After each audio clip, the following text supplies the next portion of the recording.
Welcome into another edition of Bears All Access. It's brought to you by IGS Energy. With Tom Thayer, I'm Jeff Joniak, breaking down the Bears and Packers coming up, the Week 14 matchup at Lambeau Field on Sunday Night Football. You can hear the game starting at 4 o'clock with our pregame coverage on News Radio 105.9 WBBM, the kickoff at 7:20.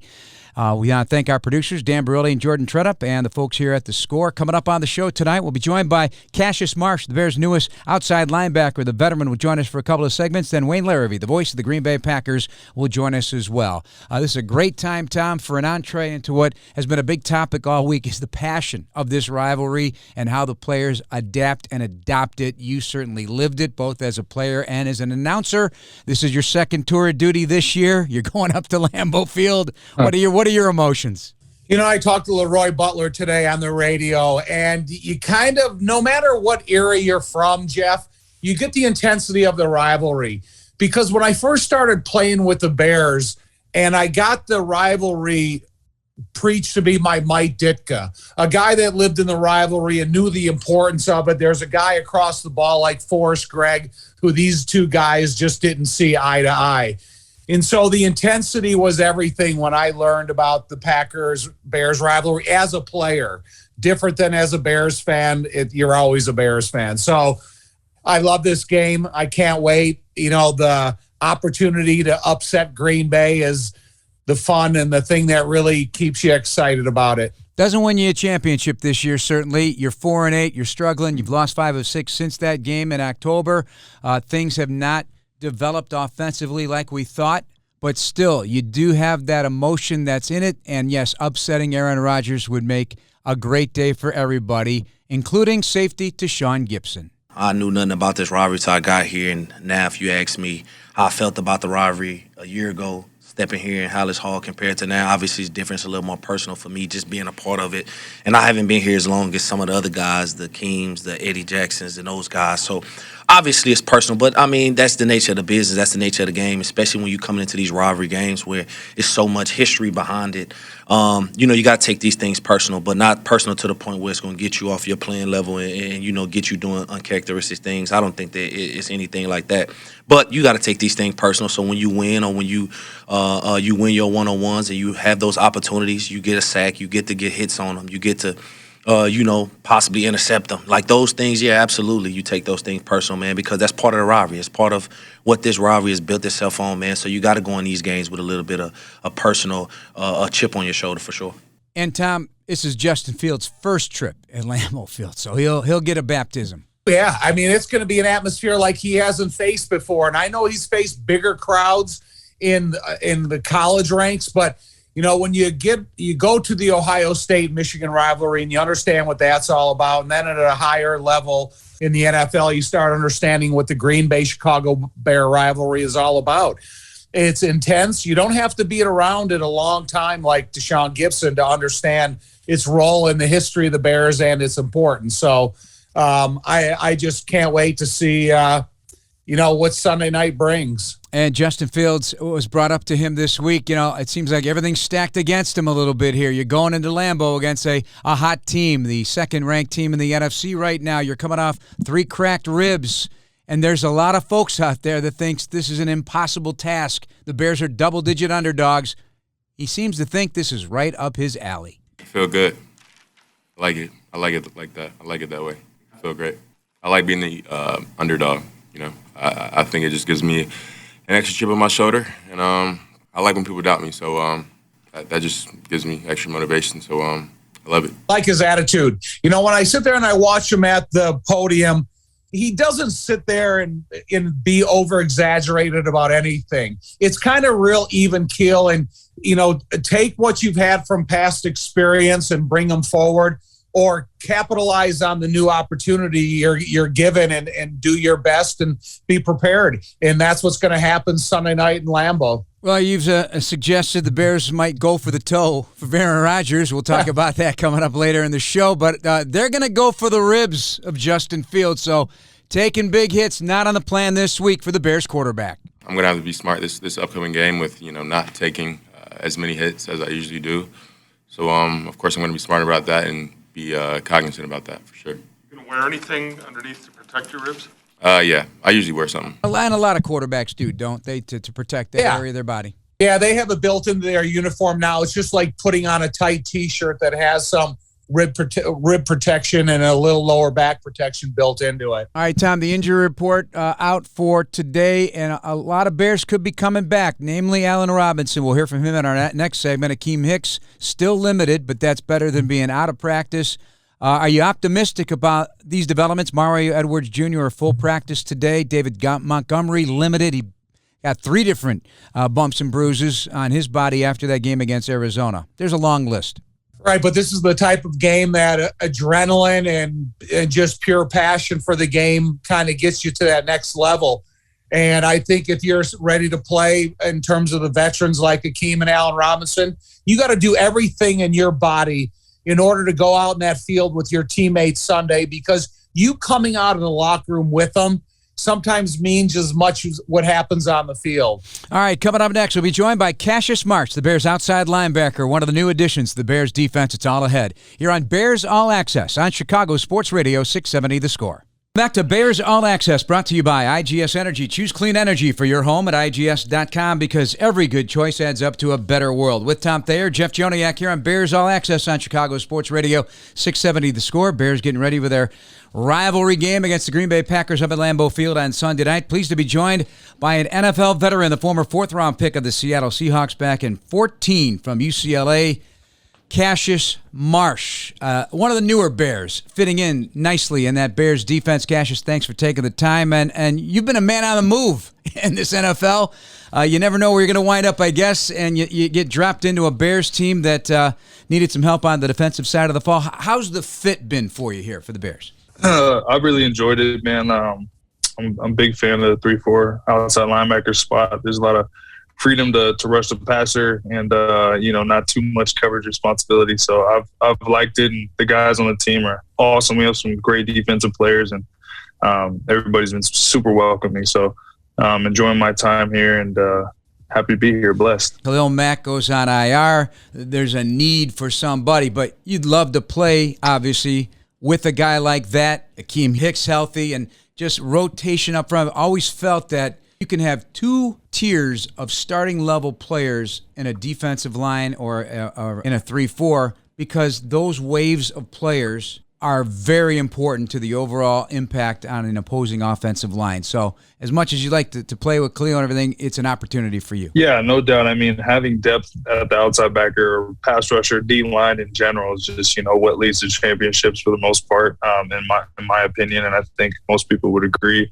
Me and Khalil came in together. I've watched him tear up the league for, my whole career. And so I was, definitely looking forward to playing with him, opposite of him, and having a guy like that in the defense obviously helps you win games. So he's got to handle his business and take care of his body, but definitely an opportunity for, the rest of us to play a little bit more and continue to try and win some games for the Bears. Hey, Cash, so you're a 4th-round draft choice. I was a 4th-round draft choice. If we're talking in 3 or 4 years and you're still with the Bears, because Jeff said you've been on a couple different teams, what is going to be the reason that you're still here with the Bears? Because, frankly, we enjoy seeing you. We enjoy your personality, and we want you to come to a destination like Chicago and be here in 4 or 5 years from now. Yeah, man, I've enjoyed the city of Chicago. I've got, a good amount of friends here. It's got an amazing fan base. The organization has been great. Facilities are awesome. It's everything that you would want as a player. It's a historic organization as well. So the thing for every player is always, security and making sure, I'm going to be a part of the future and stuff like that. So I haven't really, thought about anything past this week, honestly, because it's hard to think that far down the road. And I have been a traveling man. So, but it would be amazing to find a home here in Chicago. I think this is a great place to be and end up, and hopefully one day retire. So I would absolutely love to stay here and stick around, and so I'm putting my best foot forward every day so that can become a reality. So I was fined once in my career, and that was for leaving the bench to get involved in a fight on the field. Have you have you been fined before the Pittsburgh game, or is that the first time you've been fined? I've been fined for some uniform, like a uniform thing one time. It was a bad one. I had like a helmet to helmet on Fitzgerald where he like dove head first, and I just happened to meet him coming around. So I got fined on that, but it got rescinded a little bit. I mean, it's not my first fine by any means, but it's most definitely the worst fine I've ever received, I think. It also received a whole lot of attention, so you know what I mean? Yeah, you did. I mean, you were trending for a week strong. Everybody, even people that didn't follow football found out and learned your name. Yeah, no, that combined with this celebration made it pretty stayed alive for a little while, so I can't say I'm mad at it. I loved your celebration. Your roundhouse kick, man, was awesome. Two questions of that. Do you practice martial arts, number one? And number two is, did you see Angelo Blackson when he tried to imitate your roundhouse kick? And did you offer him any advice how to do it better? I did see it. I saw it on film when I saw the replay of it, and it was dope, man. I haven't given him any advice on anything like that. It's just all about reps as anything. I don't currently practice martial arts, but I did as a child. I was in Taekwondo for a number of years, like 5 or 6 years. So I practiced for a long time. It's just kind of one of those things that never left me. So that was legit. I appreciate it, man. Thanks. Yeah. Don't even ask me to try that one. I'm all 5'7" and a half. Your legs are too short. Yeah, I'd break my spine or something like that. Cassius Marsh, our guest here on Chicago Sports Radio 670 The Score. This is Bears All Access with Tom Thayer. I'm Jeff Joniak. All right, Cassius, so you're a California kid, no question about it. UCLA, one of the best high school football programs in the country, in Oaks Christian. A lot of pro athletes coming out of there, including yourself. Was football always the love? Were there other sports that you were interested in, or did you just follow that bloodline because your father also was an NFL player, a wide receiver back in the day? Yeah, football had been what I wanted to do for as long as I can remember. Probably like first grade, I started writing, I'm going to the NFL. So that's always been the dream. I enjoyed other sports. I love playing a good game at 21. I love hooping. I did Taekwondo and, played baseball for a little while, and, wrestling's fun. Like, I enjoy sports and competing, but football has definitely always been my number one, always been my love and my overall goal in life. So, definitely wanted to follow my dad's footsteps. And then, my older brother did it before I did as well. And so, it always felt, super tangible, because I had just seen, everybody who, in my family do it. So, grateful for all the years that I've had in the NFL. It's provided me and my family with a ton of opportunities. So, and my post-career love is surfing. Are you going to take me surfing? Did you get into the water at all when you were out there growing up?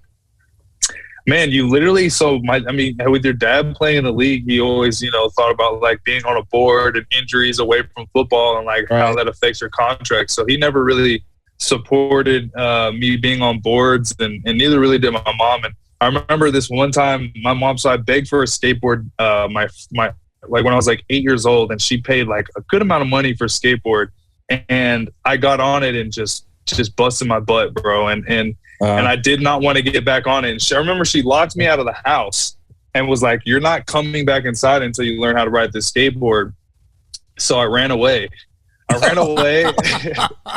And when I came back to the house, dude, there was like a ton of policemen there, and like they thought I got abducted. It was just a huge deal, man. It was pretty crazy. But yeah, boarding has never been my natural thing, man. But one thing I would love to get into when I'm done playing is snowboarding and surfing. I think would be super fun, but I definitely don't know how to do it right now. I'd have to learn. Well, play for 6 or 7 more years, and I'll take you. Hey, so you go from skateboarding, and I was reading you had 23 sacks as a senior in high school.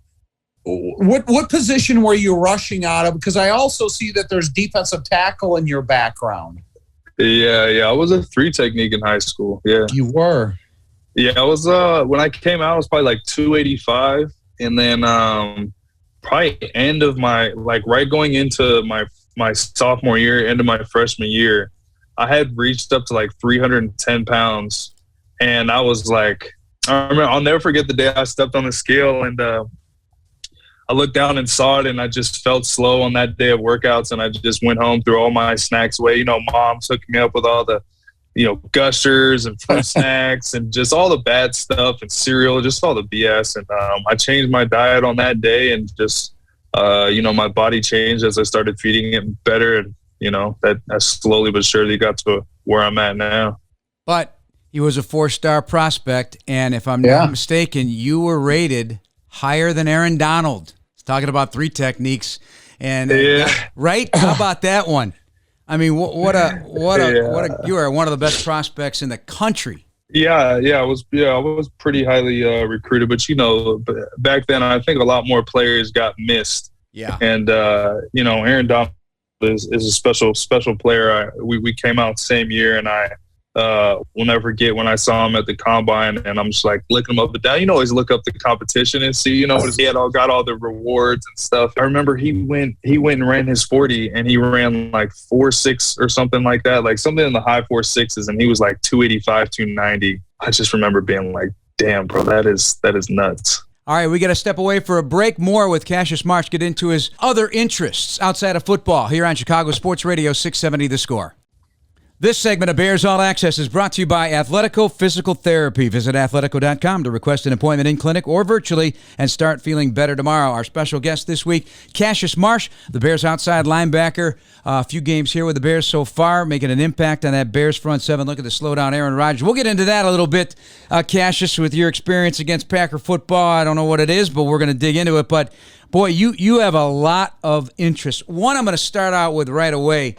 Cameo came at me many times, say, hey, you know, this would be a cool thing. I'm like, nah, that's not me. So a year and a half ago, I accept. And so I started doing cameos, only to learn that the first investor of Cameo is none other than Cassius Marsh. How did this all come about? What an amazing idea back in 2017. How'd you get involved with that? Yeah, man, it's a phenomenal idea, and you know, my partners Stephen Galanis and Martin Blanco, they've been able to take the company to an amazing place. I mean, it's a huge company, $1 billion company now, and so I'm super proud of that. To, you know, have been the first investor, but how it all occurred was Martin was actually one of my agent. I was co-represented. He was an agent representing me off the field. He had a buddy at Nike who had just had a baby. And I just called to congratulate them. He's like, hey, my friends are big Seahawks fans. They're a fan of yours. You can call and just, you know, congratulate them on the birth of their child. And I, you know, said something and brought the wife to tears. And she just said she was going to cherish it forever. You know, obviously women are super, like, really emotional after they have children. And, you know, it's all about the baby. And so I'm sure it maybe struck a chord on that day, you know, but it inspired something in Martin to bring the idea and the just what happened and bring, you know, the occasion to Stephen. And he was like, this is a business. Like, we need to turn this into a business. And so I think, you know, they started got all the legal done, and that was the first one that they brought the idea to for investment. You know, out of just respect for, you know, being the reason why I had started. And I gave them my investment. And, you know, as a rookie, when you're spending badly and stuff, you know, you really had to think about those things. But it was such an amazing idea, and I trusted that they would, you know, take care of the money I was giving them. And it's the best money I've ever spent in my life, man. It's been it's provided, you know, it's a great investment also, but it's, you know, it's a huge network, and it's allowed me to open up my mind to, like, the business world and stuff and everything that, you know, there is to offer off the field. So it's been a blessing, and super proud of being a part of Cameo. It's a modern day version of asking a player for an autograph, if you're looking at it from a sports perspective. But your other jam is trading cards. Yeah, I mean, obviously I was a fan of sports cards too. You know, I remember when, you know, the Michael Jordan Gatorade edition, the special edition cards came out. And, you know, I was generally in sports cards a little bit, but I loved Pokemon cards growing up, loved Yu-Gi-Oh cards, and then I found Magic the Gathering, which is one of the most popular trading card game in the world. It's played worldwide. There's a pro league. I found that when I was like 11 years old, and I was hooked. Been into it ever since. Started investing seriously and playing very seriously when I got drafted, and it was like my off the field thing. had my card stolen, and that kind of blew up and made everybody aware of, me playing Magic, and kind of brought a ton of attention to that world that, was kind of a mystery to a lot of people. Kept investing and, became an influencer, now have my own store. And in the last year, the trading card market has just exploded on several different fronts. Pokemon, sports cards, Magic the Gathering. There's all kinds of new trading card games and collectibles that are blowing up and raising in price. And, it's one of the best alternative investments in the country right now. So I'm just super passionate about it. I love it. It's a super fun business, and it allows me to have something off the field that, that I really love and I'm passionate about. And so my store, Cash Cards Unlimited, is, my locker room away from the locker room, I'll say. Do you deal with clientele from 5 to 50, or is there a demographic that you deal with in this business? There's a wide demographic. I mean, there's definitely kids that'll come in that are, 9 and 10, and then there's older men that'll come in, 50 and up as well. So I'd say sports cards are generally where a lot of those guys lie, but Magic the Gathering has young players and older players who've gotten in it since, it came out in 93, And then, Pokemon, now there's really a wide range of people who are into it. And especially now with like the investment side of things, there's a ton of people who are investing in it because it's fun. And it's, there's a lot of money to be made in the market. So the demographic is extremely wide. When we hear about the Superman comic book or the Honus Wagner card and how much value these have, is there like a card that you're searching for or you have, or, I mean, is there one out there that's like the top of the mountain? For Magic the Gathering, a PSA or BGS or Beckett 10 Alpha Black Lotus would be, at least $1 million card. There's cards in Magic or in Pokemon that are up there as well, really rare cards. The Illustrator Pikachu is like, in a PSA 10 would be extremely up there as well. There's some really expensive cards in a game, trading card game called MetaZoo.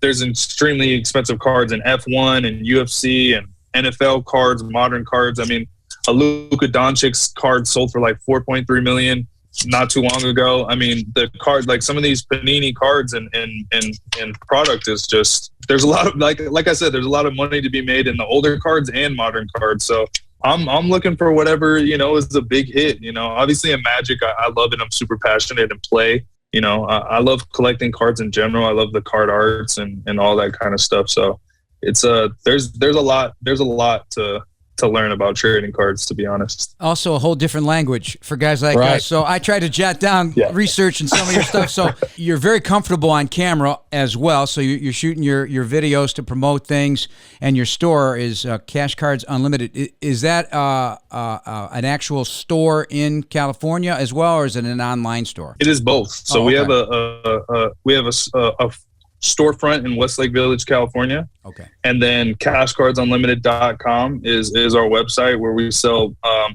everything sealed product, sports, Pokemon, Magic, everything. And then, we've got our socials. We do live breaks on Whatnot. We do all kinds of stuff, man. So if you're into trading cards, go check us out. Cash Cards Unlimited. Yeah, I see words like Discord. I don't know, what the Discord. context is. What's Discord? Yeah. What's Discord? Join our Discord. So Discord is an app that basically is the ultimate communication app. Like you can just do everything. You create groups that are for certain communication. It organizes and basically creates a community for any business or any group. There's a lot of NFT Discords out there. There's a lot of like trading card Discords.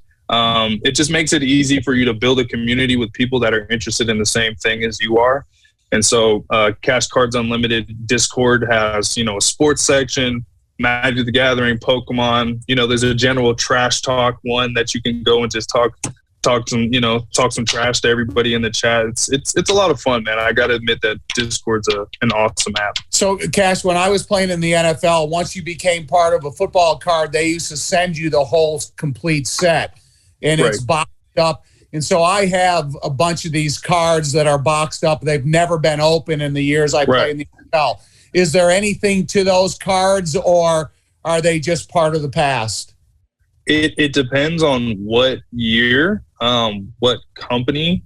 But if there's certain rookies in there, then yeah, I mean, if they're in good shape and you can get them graded, yeah, there's definitely some value in there for the rookie cards, especially. I've never opened them up. Yeah. Well, so they're sealed boxes. Yes, I think I mean, depending on who the rookies are, because it's a complete set, and depending on what company released it, because I believe during the time that you were playing for the trading card industry is something called the junk wax era.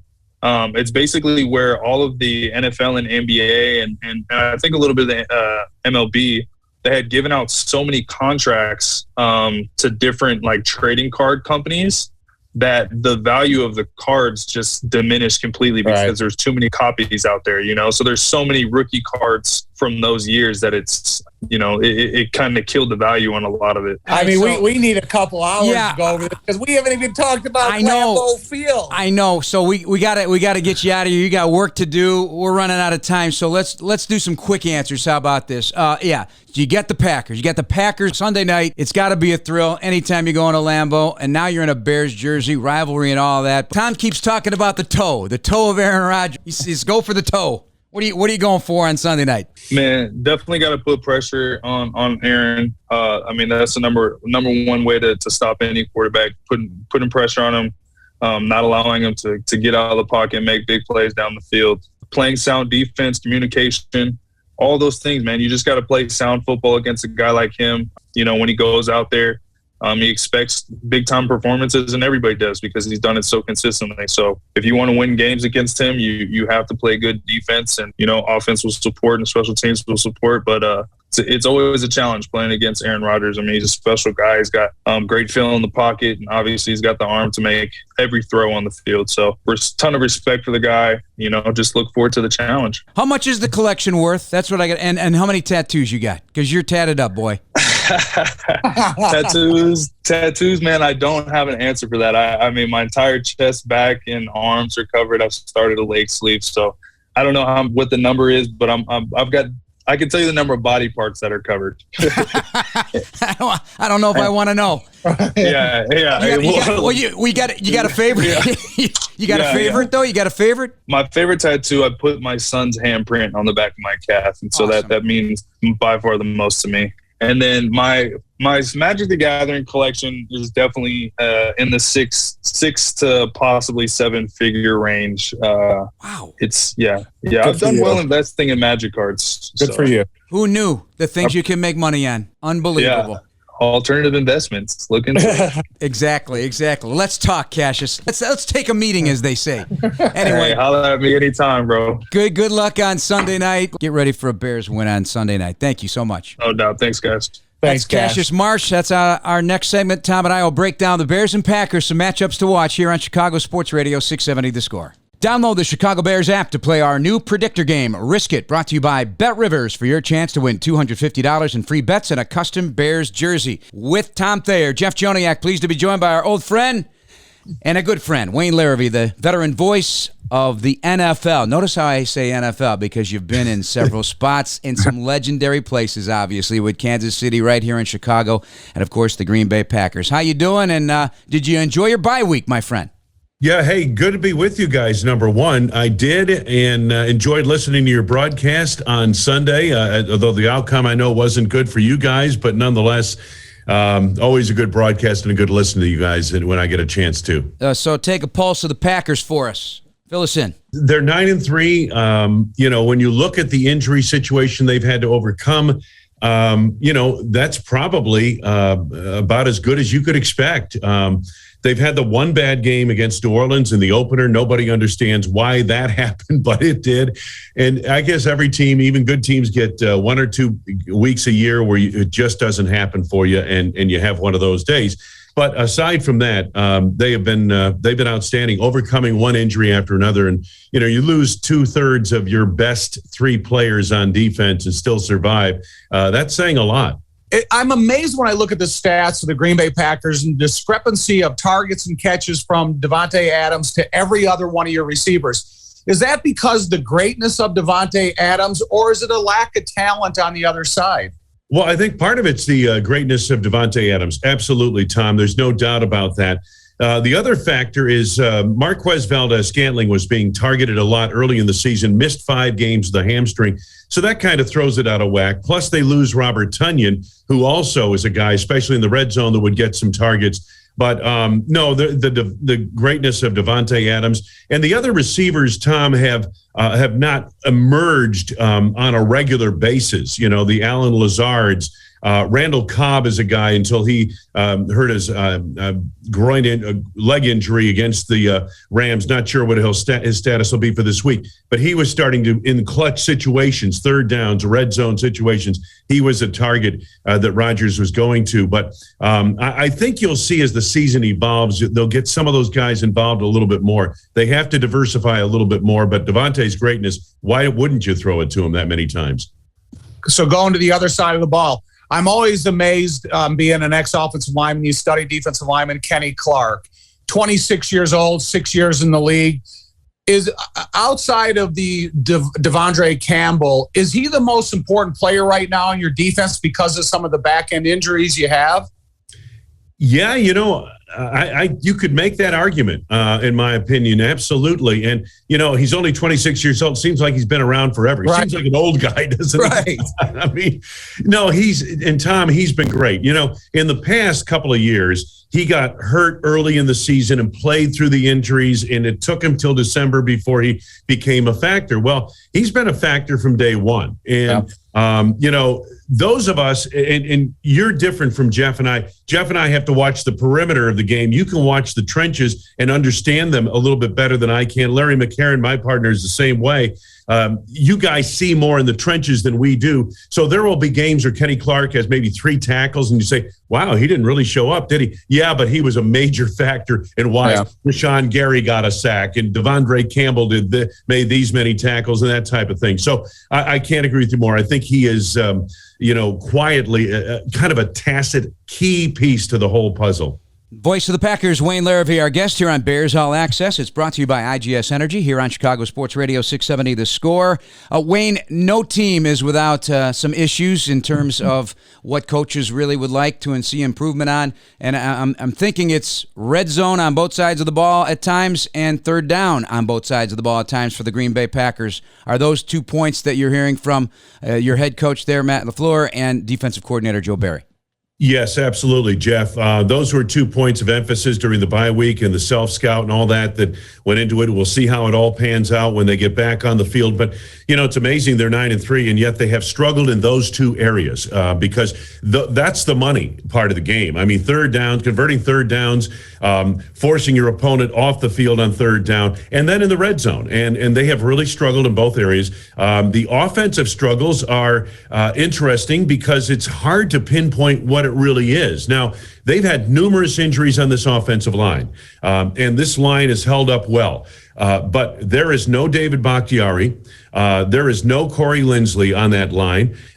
You know, they have had no Elton Jenkins on the line. So this is not the same caliber of offensive line the Packers have had for the last couple of years. And I think that's a big part of it in the red zone, because I think in the red zone, you are really effective when you can threaten the run or run the football in the red zone. And your offensive line has a lot to do with that when everything is condensed in that part of the field.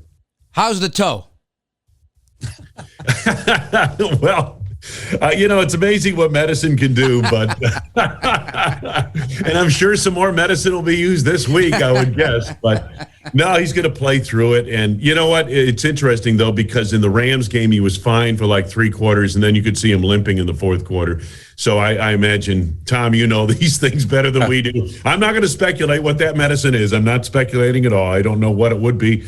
But Aaron's gutting it out, and he'll play. But the problem is, guys, you know, and Tom, you know this especially being a player, there's a reason you guys practice. You know what I mean? And if you can't practice, it does show up eventually in a game. And Rodgers' greatness, I mean, he can make it work and all that, but there's certain timing things. There will be misses in this game Sunday night that you'll sit there and say, wow, they should have made that. And it doesn't happen because maybe the timing's not quite there. you think of the weather conditions in last Monday night's game in Buffalo, how horrific it is. And then I'm a weather type of guy where I look up at the weather, and they said there could be sustained winds up to 40 miles an hour Sunday night in Green Bay.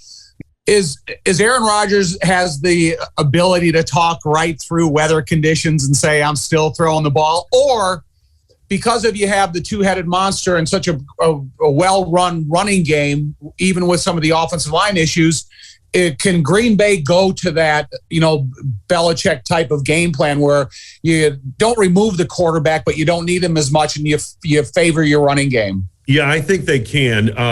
And again, depending on the condition of the field, Aaron Jones, and depending on his health, Aaron was not 100% at all against the Rams. He should be better this week. But when you look at A.J. Dillon, Tom, he's that kind of back who can take over a game like that. And in fact, when the Packers in the second half started winning the line of scrimmage against the Rams, they started out physicaling the Rams, if that's even a word.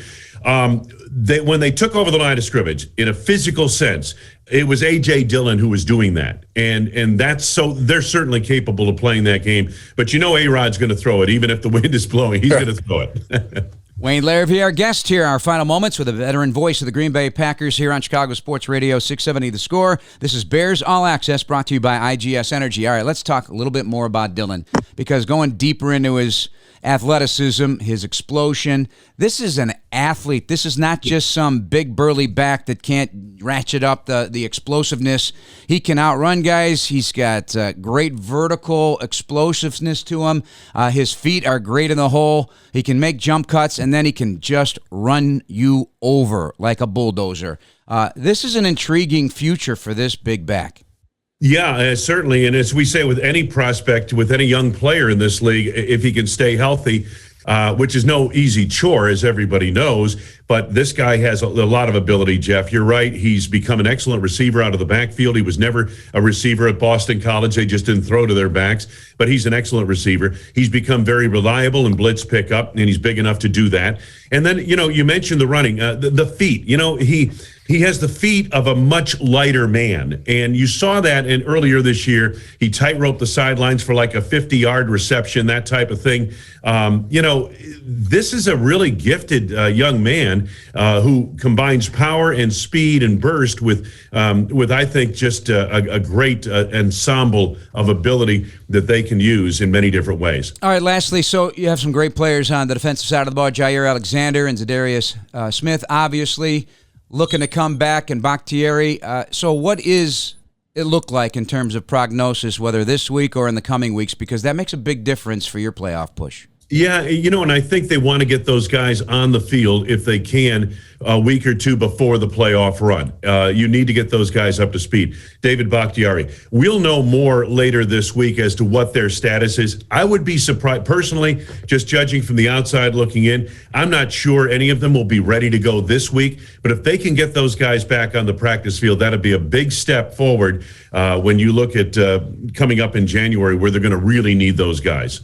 All right, Wayne, we appreciate your time, as always, and we'll see you on Sunday night at Lambeau Field. Glad we could work it out, Jeff. Good. We'll look forward to seeing you Sunday night. Tom and I will have one more segment to go to preview the Bears and the Packers, meeting number 204 in the history of this great rivalry here on Chicago Sports Radio 670 The Score.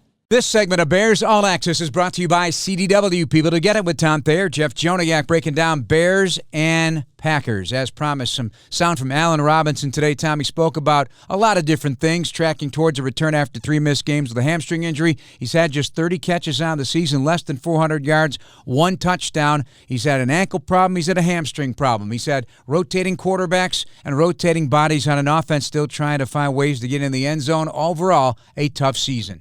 Yeah, I mean, seasons like this are tough. They're extremely tough. Again, being able to try to compartmentalize all of it and, put certain things to the side and, trying to focus on the main things, which are, continuing to improve, figuring out how to get better, figuring out how to possibly change the result that's happening and figuring out, how to continue to, put yourself in a position to ultimately do what you want to do, and that's win the game, So it's tough when you have seasons like this, But again, I mean, the season's not over, so we got to just continue to, push forward and continue to challenge each other to get better and to improve on the things that we've done this far. How difficult is it, more than likely, without him admitting it, he's had 300 targets combined the previous 2 seasons, and that target total is way down this year? Yeah, but, there's so many circumstances along the career of Allen Robinson as a Chicago Bear. And you think the multiple changes at the quarterback position, the lack of getting things repetitiously improved because you see thousands of opportunities with them.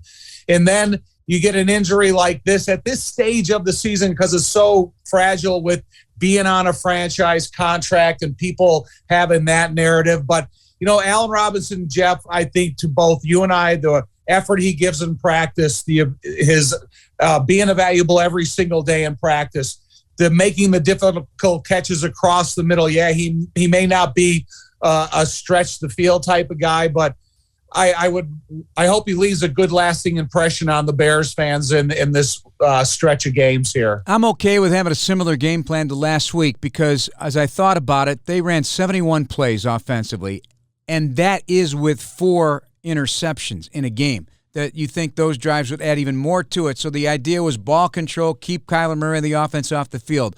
Would that serve you well in a similar vein against Aaron Rodgers and the Packers? Because he wants to do that to the Bears, and he doesn't have the patience sometimes to make the big play, and the Bears have to frustrate him in that regard. But keeping him off the field is always going to be the prime task, right? Well, Jeff, it's going to be interesting to see on your first 4 or 5 calls of the game when the Green Bay is on defense. What are they looking at? We can be prepared because we see the Bears all the time, and you get a little bit of a feeling and a sense of what they do. So now you go on the field, and are they attacking Justin Fields, the rookie quarterback, in a hostile environment that they don't believe he's going to give you a lot of time? Or are they defensing Justin Fields, a guy with great athleticism, that if he can consistently get outside the tackle box with an open throwing window, he's got the ability and the feet to really give you a challenge or beat you. So it's going to be interesting to watch or, to listen to that portion of the game to see how Green Bay is seeing Justin Fields. And I think with Aaron Jones back and is pretty much healthy along with A.J. Dillon, but then the invitation by Aaron Rodgers to try and exploit matchups because of his receivers, and certainly Devontae Adams primed to that. You also got Marquez Valdez-Scantling healthy, and he's a threat deep. You've got a lot of different ways to go, even without Robert Tonyan. Randall Cobb up in the air as well, because the Bears are still searching for some consistency on the back end of their defense. Yeah, Jeff, I and not to avoid the back end of the defense, but the thing that can help the back end of the defense the most is like Robert Quinn, if David Bakhtiari didn't come back and was playing left tackle, and then Robert Quinn puts significant pressure quickly on Aaron Rodgers. Would that give you different opportunities in the back end of defense? So you're not going to do one without the other. It's always going to be a combination of the two that's going to help either the defensive line with great coverage or great coverage to help the defensive line. And with that, Aaron Rodgers does not give up the football. He's only had 1 interception since the last game the Bears played. He's only had 4 all year. This is the story of his career, frankly. So Jalen Johnson was asked today, do you take chances against Aaron Rodgers? Nah, you'll be a fool if you did that. He knows what he's doing.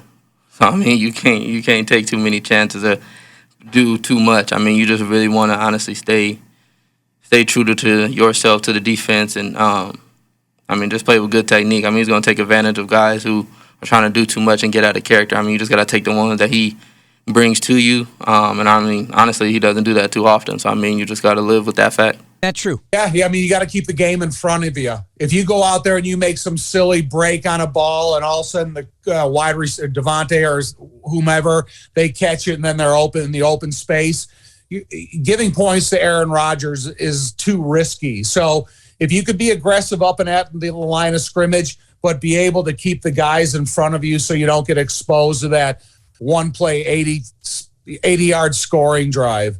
And be prepared for his second quarter. They're one of the top scoring teams in the second quarter this year, as it turns out. So, again, they like to go for that 2-for-1 right before the break and get the ball in the second half and get another score, and that puts distance and steals a possession away from the opposition. It'll be a rowdy environment, and sure, the Packers currently trying to secure home field advantage in the playoffs, a schedule that is very similar to the Bears. It's not been simple, but Aaron Rodgers makes a big difference as always. Well, Tom, we're out of time. Appreciate it. We'll talk to you on Sunday night, buddy.